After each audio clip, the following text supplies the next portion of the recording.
Hello and welcome.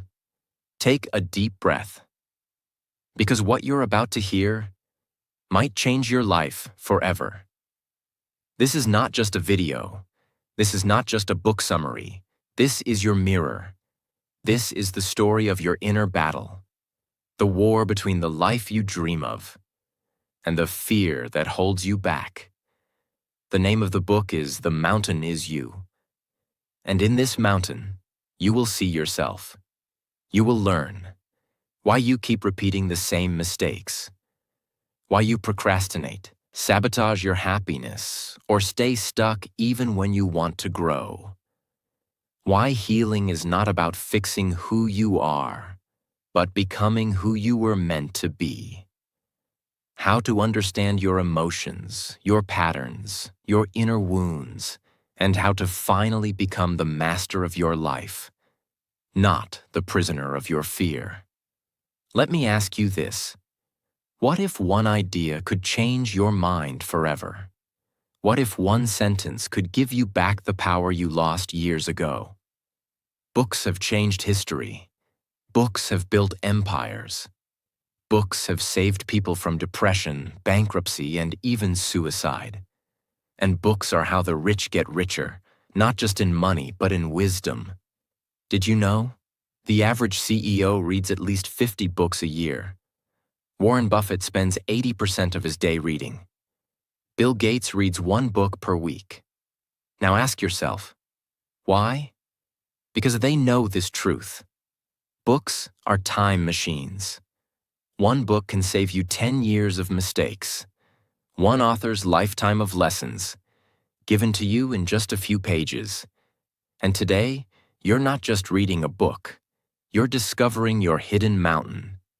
If you're learning English, this video will help you in 3 powerful ways. 1.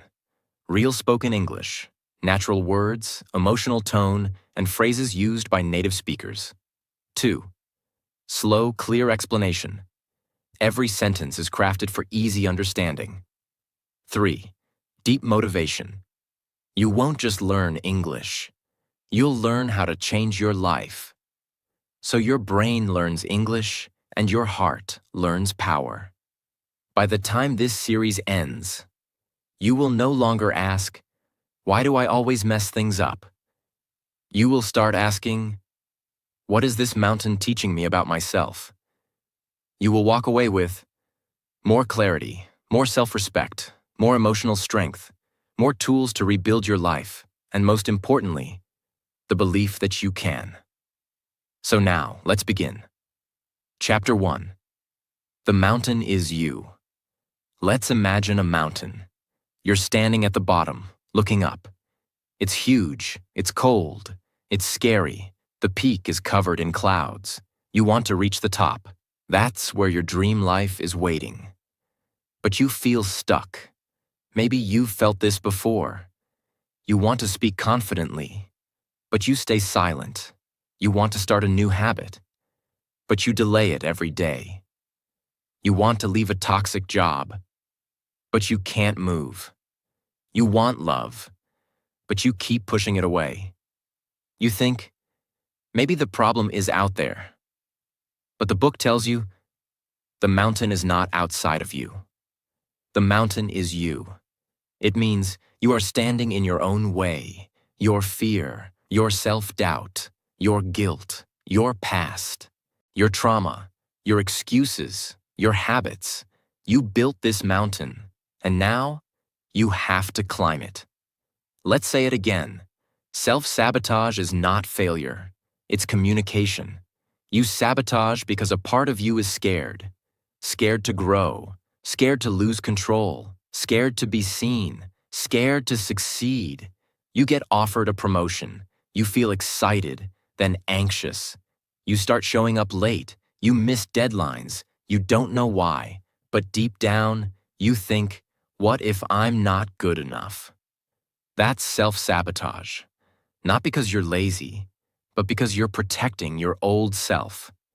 There's a war inside you. One part wants to grow. One part wants to stay safe.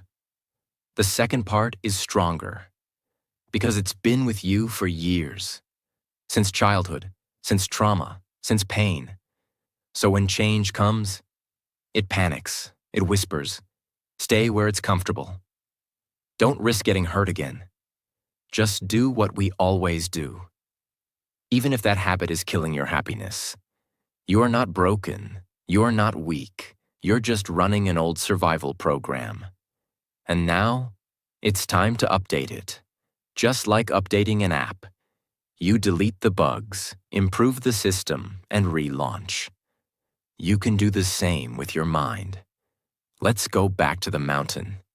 Each step you take is a moment of growth. The step where you forgive yourself. The step where you stop blaming others. The step where you wake up and choose better, even when it's hard. The step where you finally say, I deserve more. I'm ready. Let's go. You don't need to climb it in one day. You just need to take the first step. The mountain is not your enemy. The mountain is your teacher. You created it. To learn how strong you are, you built it. So you could become the person who climbs it. You are not here to stay at the bottom. You are here to rise. And this book is your map. Chapter 2. There's no such thing as self-sabotage. Before we start, take a moment. Close your eyes. Think about the last time you messed up something in your life. Not by accident, but by your own hand. Something inside you knew it was important. But still, you ruined it. You skipped the job interview. You ignored the healthy habit. You pushed away the person who loved you. You stopped yourself from shining. Then you whispered, I don't know why I always do this. I sabotage myself. I'm the problem. But today, the book tells you something that can change everything. There's no such thing as self-sabotage. It doesn't exist in the way you think. What does that mean? Let's go deep. When you hear the word sabotage, what comes to mind? Blowing up your own chances? Destroying your own happiness? Getting in your own way? But the truth is, your brain doesn't want to hurt you. It's doing what it thinks is best for your survival, even if it looks like destruction from the outside. Self-sabotage is self-protection in disguise. Let's understand this with real-life examples. Imagine, you see the perfect job opening. You know you're qualified. Your heart says, go for it. But you wait and wait and wait. The deadline passes. You didn't apply. You call it self-sabotage. But let's break it down. Subconsciously, you might be thinking, what if I get the job and fail? What if I succeed and people expect more from me? What if I leave my comfort zone and I'm not ready? So instead of facing the unknown, your brain whispers, let's stay where we are. At least it's familiar. That's not sabotage. That's your inner child trying to stay safe. You finally meet someone who loves you, respects you, supports you. But slowly, you start pulling away. You pick fights, you create distance, you break it off, you say, I ruined it. I always do this, but your subconscious might be saying, last time I opened my heart, I got hurt. Love feels dangerous. This can't be real. I don't deserve this. So your brain protects you. It builds walls, not to hurt you, but to avoid feeling pain again. This is the core idea of Chapter 2. Let's break it down. You are not one single voice inside. You are a mix of dreams, fears, habits, memories, pain, hope, old stories, new desires. And sometimes, these parts disagree. One part of you wants success. Another part of you is scared of what success will change. One part of you wants love. Another part of you is terrified of being abandoned again. This creates a conflict. It's not that you want to destroy your life. It's that one part of you is trying to protect the life you've already survived. Your subconscious doesn't care about growth. It only cares about familiarity. It asks one question: have we felt this before and survived it? If yes, it keeps repeating it, even if it's unhealthy, even if it hurts you, even if it's a dead end. That's why some people keep choosing bad partners, stay in toxic jobs, avoid taking risks, reject success, repeat old patterns, not because they want pain, but because pain feels more familiar than peace. Let's say you're trying to speak English in public. You know your grammar. You've practiced your lines. But when it's time to speak, your throat closes. You freeze. You say nothing. You think, why do I sabotage myself? I've practiced so much. But inside, there's an older voice saying, what if they laugh? What if I make a mistake? What if I sound stupid and lose respect? That voice is scared, not of English, but of emotional pain. So your brain says, let's be quiet. That way, we stay safe. It's not sabotage. It's a protection mechanism based on your past experiences. If your house is on fire and a child is crying, do you yell at the child? No, you protect them. You hold them. You comfort them. The same way, you must hold your scared inner self with kindness, not judgment. Say, I see you. I understand why you're scared. But we're not in danger anymore. We can do this together. Ask yourself, what do I want? And what am I afraid of losing if I get it? Clarity is the first step to freedom. Instead of ignoring fear, talk to it. Say, fear, what are you trying to protect me from? Write the answer. You'll be surprised how much your subconscious is trying to help you, even in the wrong way. Instead of saying, I'm sabotaging everything, say, I'm learning to understand myself. I'm discovering the part of me that needs healing.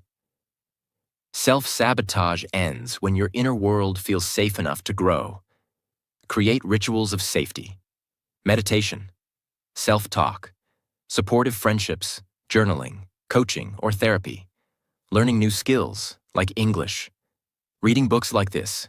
When you feel safe, you stop sabotaging and start thriving. You are not broken. You are not lazy. You are not your mistakes. You are a story in progress, a healing heart, a rising soul, a person climbing the mountain they once built out of fear. There is no such thing as self-sabotage, only parts of you that need to feel safe, seen, and supported. The moment you stop punishing yourself and start listening to yourself, that's when transformation begins.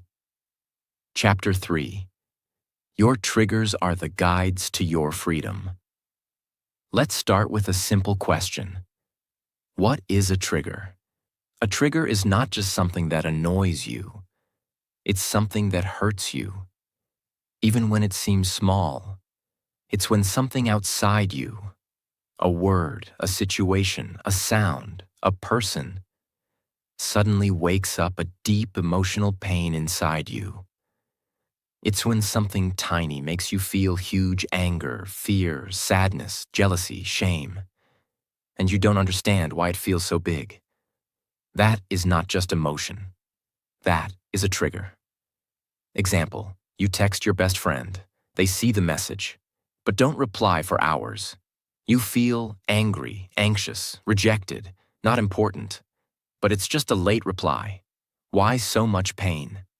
Because deep inside you might carry fear of abandonment, childhood wounds of being ignored, memories of rejection, old trauma where silence meant danger. So your friend's silence is not the problem. Your triggered memory is. Your triggers are not the enemy. They are road signs. They are messengers. They are showing you where your unhealed pain lives. In other words, What triggers you is trying to teach you something about yourself. So, what's the big secret of Chapter 3? Here it is. If you want freedom, don't avoid your triggers. Follow them. Understand them. Heal them. Triggers are not here to destroy you. They are here to show you where you still hurt, what you haven't accepted, what you truly need, what still controls you, and where your power is still locked away. You're working hard. You're proud of your progress. But someone says one small thing. You could have done it better. Or, why did you do it like this? Boom. You feel crushed, ashamed, defensive, like you're not good enough. But think, is their comment really that powerful? No. What's powerful is the wound it touched. Maybe your parents were always critical. Maybe your teachers made you feel like a failure. Maybe you always had to prove your worth to feel loved. So now every small criticism touches that old wound. That's your trigger. The book teaches us. Each time you get triggered, you get a key. A key to open the door of healing. A key to meet your past self. A key to free the part of you that's still hurting. So don't just say, I got triggered. I overreacted. Instead, say, wait, where did that pain come from? What part of me needs attention, love, or safety? Let's take an example close to your heart. You're trying to speak English. You watch someone on YouTube, fluent, confident, amazing accent. And suddenly you feel jealous, small, insecure, hopeless. You say, why can't I speak like that? I'll never be that good. Now pause. That emotion, that punch in the chest, is a trigger. What is it really saying? Maybe, I was made fun of for my mistakes. I was told I wasn't smart enough. I'm afraid people will laugh at my voice. So the trigger isn't the speaker. The trigger is your memory. Most people feel triggered and do one of these. Get angry, blame others, deny it, numb it, with food, phones, distractions. Avoid the situation forever, but if you want to grow, you must. Pause. Feel. Ask, listen, understand.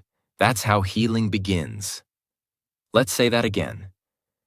Pain is a compass. It points you to the exact place inside you that's asking to be healed. Triggers are like alarm bells. They ring when your heart is trying to say, please look here. Please don't ignore me again. This is where I need love. This is where you left yourself behind. Here's a simple but powerful exercise. Think of a recent time you got really upset, hurt, or angry. Write down exactly what triggered you, the situation, the words, the tone, etc. Ask yourself, what did I feel in that moment? Where have I felt this before in life? What belief does this trigger reveal? Example, I felt disrespected. I felt that way as a child when my opinions were ignored. I believe I don't matter. Say to yourself, I am safe now. I'm not in the past. I can respond with awareness. Here's what people get wrong.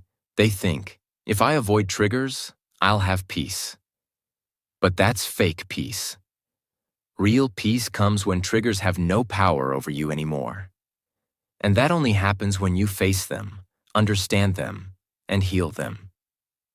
Triggered emotion, hidden truth. Anger, a boundary was crossed. Jealousy. You desire something you've denied yourself. Fear, you feel unsafe or uncertain. Shame, you're judging yourself through someone else's eyes. Sadness, you're holding on to loss, rejection, or grief. These are not weaknesses, they are maps. And when you follow them with honesty, you reclaim your power. Your colleague gets praised. You've worked hard too, but no one says anything to you. Suddenly you feel invisible, angry, not good enough. Your trigger has been activated. Most people will say, I hate this place. They don't see my worth.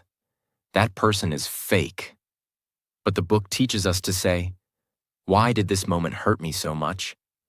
What part of me still believes I need external validation to feel worthy? Then, you start doing the real work. That's where the magic begins. The goal is not to become untriggered. The goal is to become so self-aware that nothing can control you anymore. This chapter isn't just a message. It's a revolution. It tells you, you are not weak for being triggered. You are not broken. You are becoming aware.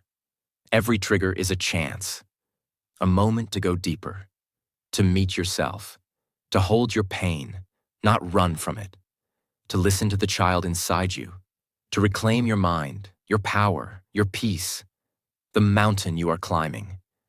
It's filled with emotional landmines. But now you know, every landmine is a lesson. Every trigger is a teacher. Every reaction is a reflection. And your job is to understand, not avoid, because understanding creates freedom. Chapter 4. Building Emotional Intelligence. Ask yourself, what do I do when I feel overwhelmed? How do I react when someone disrespects me? Do I know how to handle difficult emotions, or do I just avoid them? If you've ever overreacted and later regretted it, felt confused about your feelings, struggled to explain why you're upset, said I'm fine when you were breaking inside, then this chapter is your breakthrough. Because today, you will learn a life-changing skill: emotional intelligence. The ability to feel, understand, control, and direct your emotions with wisdom. In life, your emotions make most of your decisions, not your logic. It's not your IQ that controls you in a moment of heartbreak, pressure, or conflict. It's your EQ, emotional quotient. Let me show you why. People with high IQ but low EQ ruin relationships, struggle with leadership, hurt others and themselves, avoid growth because they can't handle discomfort.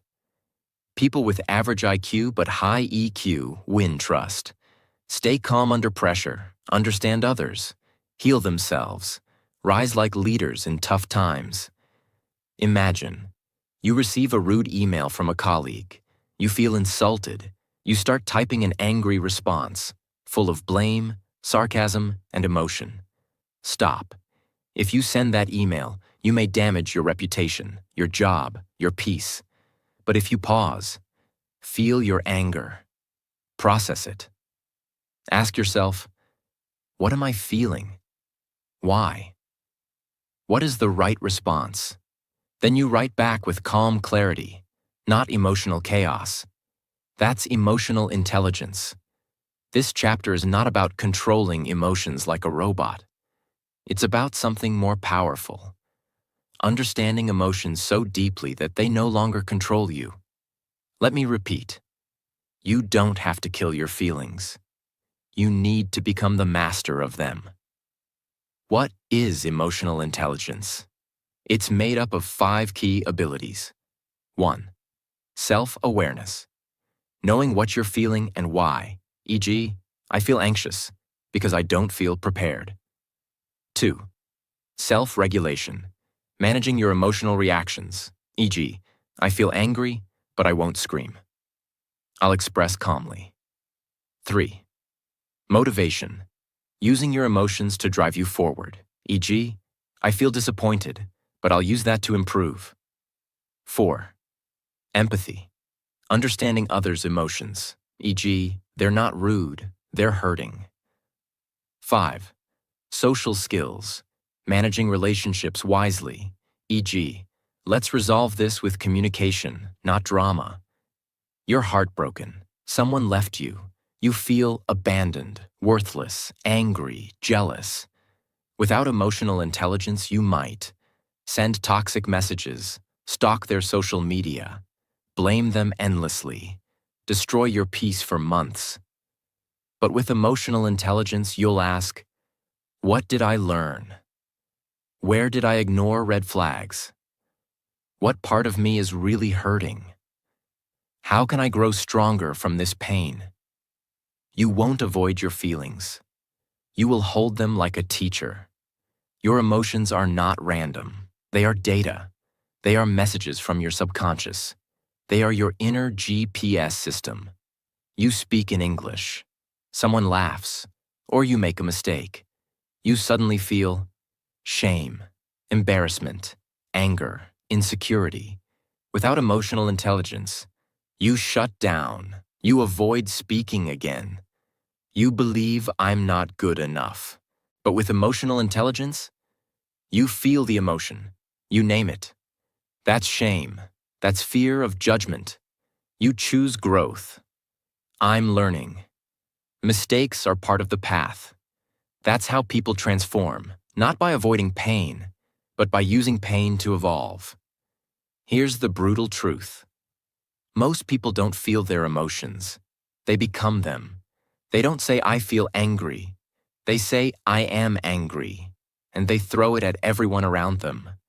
They don't say, I feel insecure. They become jealous, bitter, cold. That's how fights start.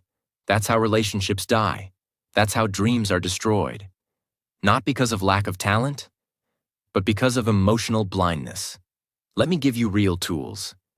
Easy to understand and apply. Name your emotion. What exactly am I feeling right now? Not just bad or upset. Be specific. I feel rejected. I feel embarrassed. I feel forgotten. I feel disrespected. Naming the emotion is the first step to healing it. Ask, where is this coming from? What event or memory is behind this emotion? Your feelings come from interpretation, not just events. You feel jealous when your friend succeeds. You dig deeper and realize, because I believe I'm falling behind in life. Boom. That's where healing begins. Pause before you react. Train yourself to pause. Take 3 breaths. Ask, what's the smartest way to respond right now? Your emotional pause is more powerful than your emotional punch. Talk to yourself like someone you love. When you feel overwhelmed, don't say, I'm weak. I'm stupid. I hate myself. Instead, say, you're safe. You're growing. I'm proud of you for feeling this and still moving forward. Self-talk is the secret weapon of emotionally intelligent people. Make emotion your fuel. Use emotion to drive action, not destruction. Feel disappointed? Work harder. Feel jealous? Learn the skills you admire. Feel anxious? Make a plan. Feel sad? Rest, recover, reconnect. Emotion equals energy. Direct it with purpose. If you don't understand your emotions, you will attack your partner for no reason. You will create distance when you need connection. You will ruin trust because you didn't heal your own wounds. If you do understand emotions, you'll speak instead of scream. You'll listen instead of defend. You'll grow instead of blame. This is how relationships thrive. Not by being perfect, but by being emotionally wise. Nobody is born with this. You learn it by failing, reflecting, practicing, healing, growing. Every time you feel something big, you're getting a chance to build EQ. Imagine, someone insults you in public. Your body wants to react, scream, cry, attack. But you pause, you breathe, you ask, what does this say about them, not me? What is the response that protects my peace? And you walk away with dignity. That is power. Emotional intelligence is not soft. It's not weak. It's not boring. It is the foundation of confidence, leadership, growth, healing, success. When you build this, you no longer fear your feelings. You welcome them. You listen to them. You work with them, not against them. You become calm in chaos, peaceful in pressure, wise in storms, and unstoppable in your own transformation. The mountain you climb is not just made of fears. It is also made of feelings you never learned to manage. But now you're learning. You're rising. You're becoming emotionally free. Chapter 5. Releasing the past. Close your eyes. Picture yourself climbing a mountain. You have a heavy backpack filled with rocks. Each rock has a name written on it. Regret. Anger. Guilt. Old relationships. Missed chances. Who I used to be. You're trying to reach the top, but the bag is breaking your back. That bag is your past, and you will never reach the summit if you don't learn to let it go. Because it's not just memory. It's emotion trapped in time. Every event that hurt you left behind energy. Fear, shame, sadness, betrayal. Those emotions never disappeared. They just sank deeper inside you. So even when years pass, one small thing can reopen that old wound. The past doesn't live in history books. It lives in your nervous system. That's why you can move to a new city, change jobs, even meet new people, and still feel like the same old pain follows you everywhere. Because you brought it with you. You can't build a new life with old pain still in your hands. The purpose of pain is not to punish you. It's to teach you. Once the lesson is learned, you must release the experience. You're not supposed to carry the past. You're supposed to grow from it. Releasing doesn't mean forgetting. It doesn't mean pretending nothing happened. It means changing your relationship with it. You stop seeing yourself as the victim. You stop replaying the same story in your head. You accept that what happened cannot be changed, but what you become because of it can. For example, someone hurt you deeply. They lied, cheated, abandoned, or used you. You swore you'd never forgive them, but every time you think of them, your stomach tightens. That's not punishment for them. It's prison for you. Forgiveness doesn't mean what they did was okay. It means you're done letting it control you. The book teaches, you forgive not to free them. You forgive to free yourself. Your brain is designed to repeat what's familiar, even pain. It loves patterns.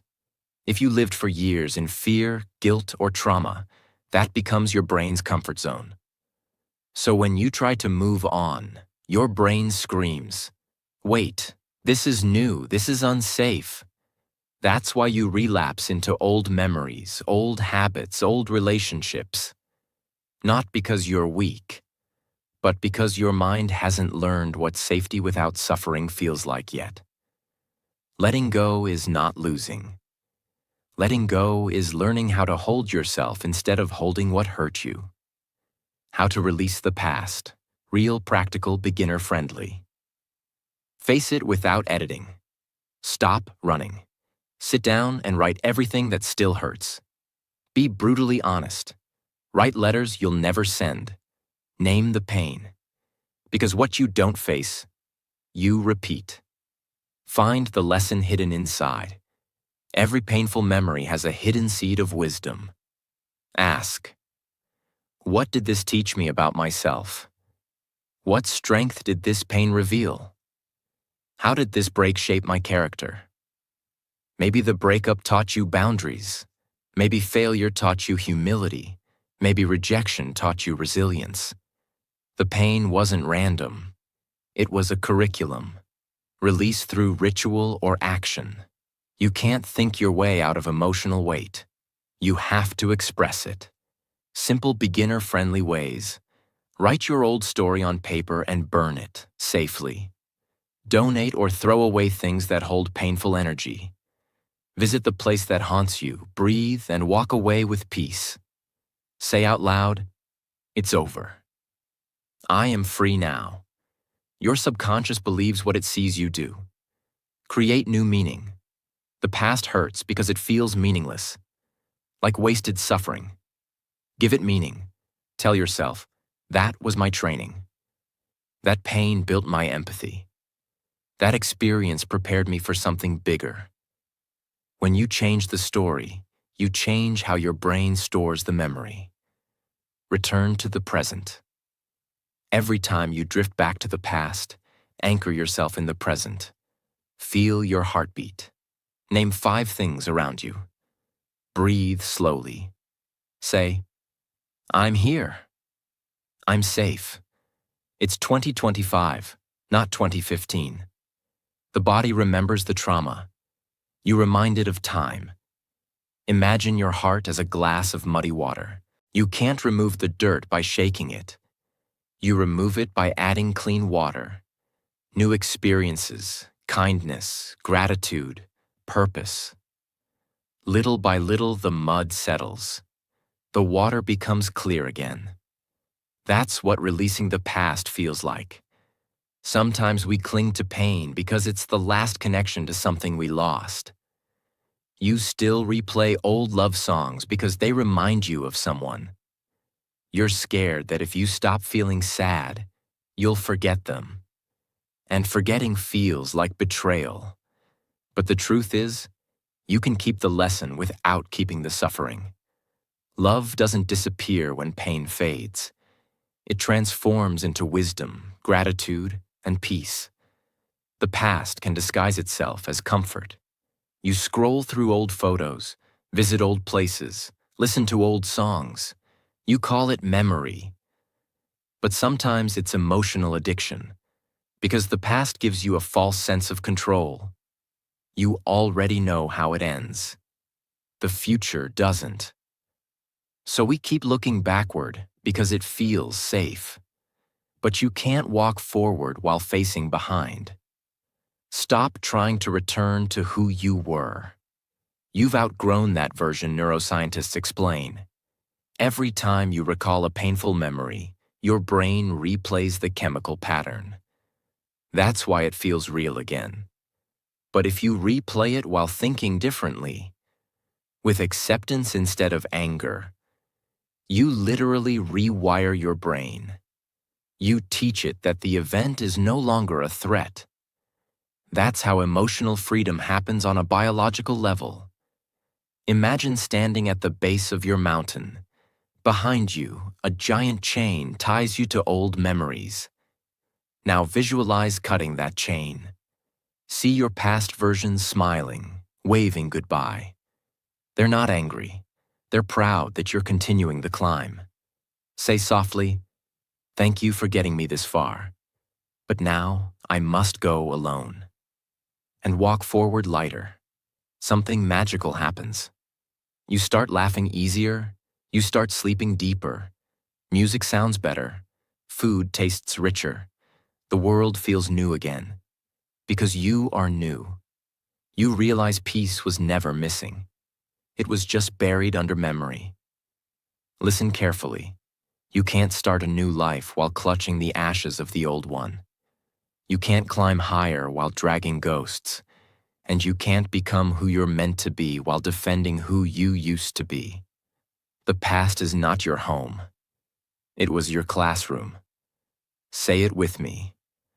I honor my past, but I don't live there anymore. I forgive so I can be free. I release what I can't control.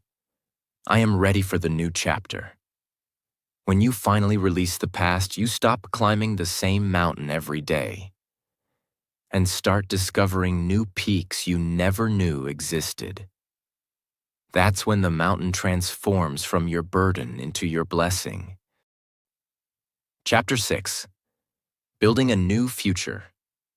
Take a breath. Feel the silence inside you. You've come so far. You've faced your pain. You've studied your triggers. You've stopped being at war with yourself. You've released the weight of your past. And now something terrifying and beautiful is happening. You are no longer who you used to be, but you're not yet who you're becoming. You're in the middle. And this is where creation begins. This chapter is not about healing anymore. It's about building. Let's go deep. When people release pain, they think the work is over. But that's not true. Once the pain is gone, it leaves empty space. And if you don't fill that space with purpose, values, and habits, your mind will go back to old pain because it has nothing else to hold on to. Freedom is not enough. You need a plan for your freedom. So now we ask, who do you want to become? What kind of life do you want to wake up to? What habits do you want to live by? What energy do you want to carry? This is the new mountain. The book teaches us. You can't build a new future with the same automatic programming that created your past. You need to live intentionally, on purpose, with awareness, with daily decisions that shape your future self. It doesn't mean moving cities. It doesn't mean changing your name. It means building new beliefs, creating daily systems, living with emotional discipline, making conscious choices, holding yourself to higher standards, and doing it one ordinary day at a time. There's a person who wants to change their life. They've let go of their past trauma. They're ready to rise. But their daily routine looks like this. Wake up late, check phone, skip breakfast, complain about job, scroll Instagram for hours, go to bed with anxiety. Now pause. Can this person become their best self like this? No, because healing without structure is just a feeling. The book reminds us, the future is not something you wait for. It's something you build with your habits. Even something as small as cleaning your desk every night trains your brain to believe, I am organized. I care about my energy. I finish things I start. My space is a reflection of my future. This is not about perfection. It's about consistency. Let's make it very clear. To build a new future, you need to master these 5 things. 1. Vision. You must know where you're going. I want to become a confident English speaker. I want to build a peaceful life. I want to love myself fully. This is your why. 2. Systems. Dreams without systems die. Want to write a book? You need a writing schedule? Want to be healthy? You need a meal plan? Want to improve English? You need 30 minutes a day of practice. Your system protects your dream from dying in chaos. 3. Environment. Your environment shapes your mind. Remove toxic friends, negative voices, energy-draining habits. Add books, clean spaces, supportive people, nature, silence. 4th, identity. Don't just do different things. Become a different person. Stop saying, I'm trying to be healthy. Start saying, I'm the kind of person who moves every day. I'm the kind of person who learns every day. 5. Reinforcement. Celebrate every small win. Reward your effort. Track your progress. Notice your growth. What gets rewarded gets repeated. Let's say you've always been afraid of speaking English, but you've healed your fear. Now it's time to build a new future with English as your tool. How? You. Watch 1 English video a day, with subtitles. Speak to yourself in English in the mirror. Journal in English for 10 minutes daily. Surround yourself with English podcasts. Write goals in English. Celebrate every small improvement. Over time, your brain rewires. You stop saying, I'm learning English. You start saying, I'm an English speaker. That's not a goal. That's a new identity. The book reminds us, you become what you repeat. Every day, your choices are casting votes for the kind of person you are becoming. Vote for confidence. Vote for healing. Vote for growth. Vote for discipline. Vote for inner peace. How to build a new future. Let's break it down into a clear 6-step plan. Step 1. Write a new self-concept. Describe your future self. Not what you want to have, but who you want to be. Write in present tense. I am calm. I lead with love. I wake up early. I speak with clarity. I believe in my voice. I live with intention. Step 2. Design a future you day. How does your future self live one normal day? What time do they wake up? What do they eat? How do they speak? What do they say yes, no to? What do they read? How do they sleep? Now start living one small piece of that day. Every day. Step 3. Remove what doesn't align. If it's not part of the future you're building, let it go. This includes old routines, energy-draining people, wasted screen time, foods that make you tired, thoughts that weaken your spirit. Every no is a yes to your new future. Step 4. Build a morning system. Your first hour shapes your entire day. Start with movement, even 5 minutes. Silence or gratitude. English practice, listening/speaking. Review your goals. One powerful question. What is one thing I can do today that my future self will thank me for? Step 5. Track micro-wins. You don't need a big leap. You need 1% better every day. Spoke one full sentence in English? When slept on time? When said no to gossip? When did 3 minutes of meditation? When didn't respond with anger? When the new future is built in moments, not milestones. Step 6. Visualize daily. Close your eyes. See your future self walking, talking, living. Feel their peace. Stand like them. Speak like them. Be them. Your subconscious doesn't know the difference between reality and rehearsal. So rehearse greatness. Your new future is not waiting for you to be ready. It's waiting for you to begin. You've healed. You've let go. You've listened to your inner voice. Now it's time to build a life that fits your truth. Not the life your parents wanted. Not the life society forced. Not the life shaped by fear. But the life you would build if you weren't afraid of anything. If you believed in yourself fully. If you acted as your future self, starting today. Chapter 7. From self-sabotage to self-mastery. You wake up in a quiet room. No fear, no panic, no confusion. You feel a strange, peaceful strength inside you. You no longer second-guess everything you say. You no longer repeat the same painful habits. You no longer feel like your own worst enemy. You finally trust yourself. This is not a dream. This is what self-mastery feels like. This is who you were always meant to become. And today, this chapter will show you how to step into that version of you. Let's start with truth. Self-sabotage is when your emotions control you.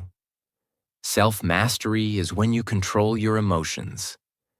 Self-sabotage is when your past decides your future. Self-mastery is when your vision creates your reality. Self-sabotage says, I'm not ready. I'm not good enough. I'll never change. Self-mastery says, I decide what happens next. I can rise higher than my story. My habits shape me, not my fears.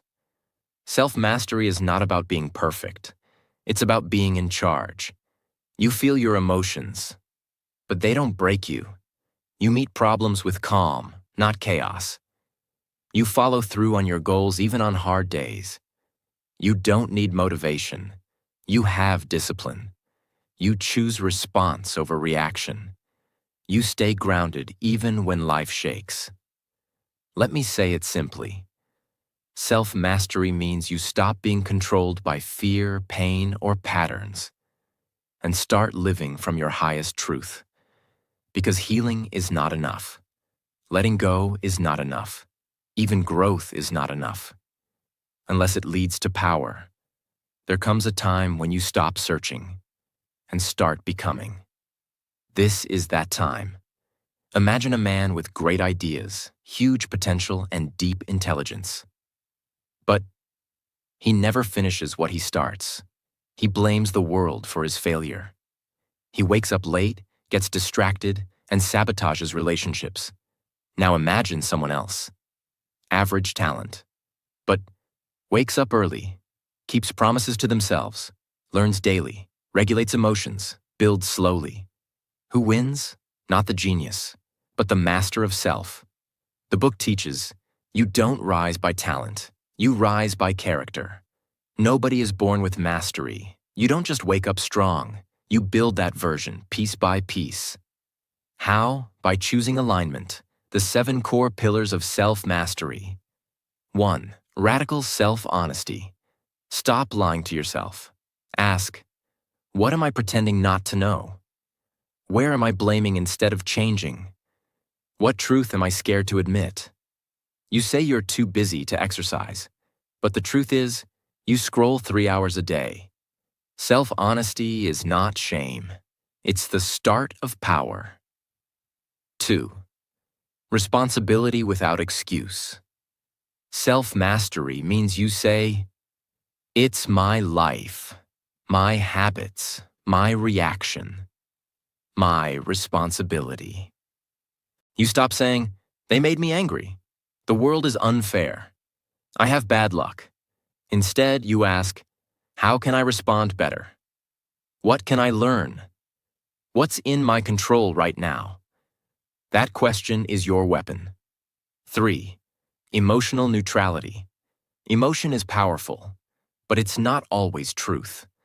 A mastered person says, just because I feel scared doesn't mean I'm in danger. Just because I feel tired doesn't mean I quit. Just because I feel unworthy doesn't mean I am. They don't obey emotion. They witness it, question it, and then choose. 4. Delayed gratification. Self-mastery is the art of doing what's right, not what's easy. You eat healthy when you want junk. You study when you want to scroll. You walk away when you want to argue. You sleep early when you want one more episode. That's how you build power quietly. 5. Mental discipline. Mastered people choose focus over feeling busy. They use their brain like a tool, not a sponge. They journal. They reflect. They limit distractions. They ask deep questions. They read. They think slowly, speak clearly. They don't fill their brain with noise. They sharpen it with silence. 6. Micro habits of self-respect. Self-mastery is not one giant breakthrough. It's 10,000 small acts of self-respect. Brushing your teeth on time. Cleaning your space. Not canceling on your commitments. Saying no without guilt. Showing up even when no one sees. Every small act says, I respect myself, and your brain believes what you do. 7. Identity alignment. You stop saying, I'll do it when I'm motivated, and start saying, I do it because it's who I am. You move from, I'm trying to eat healthy. I'm someone who eats healthy. I'm learning English. I'm an English speaker. I'm trying to be confident. I am confident. Identity is the final lock. Once you step into it, you stay. Most people care more about how they look than who they are. They post success, but don't build it. They want peace, but chase drama. They say, I'm working on myself, but avoid discomfort. Self-mastery is private, quiet, real. You don't need to tell people you've changed. Your energy shows it. You are not here to stay broken. You are not here to chase people. You are not here to repeat the same pain. You are not here to stay at the base of the mountain. You are here to become the version of you who lives on the summit. The healed you, the brave you, the disciplined you, the focused, forgiving, fearless, free you.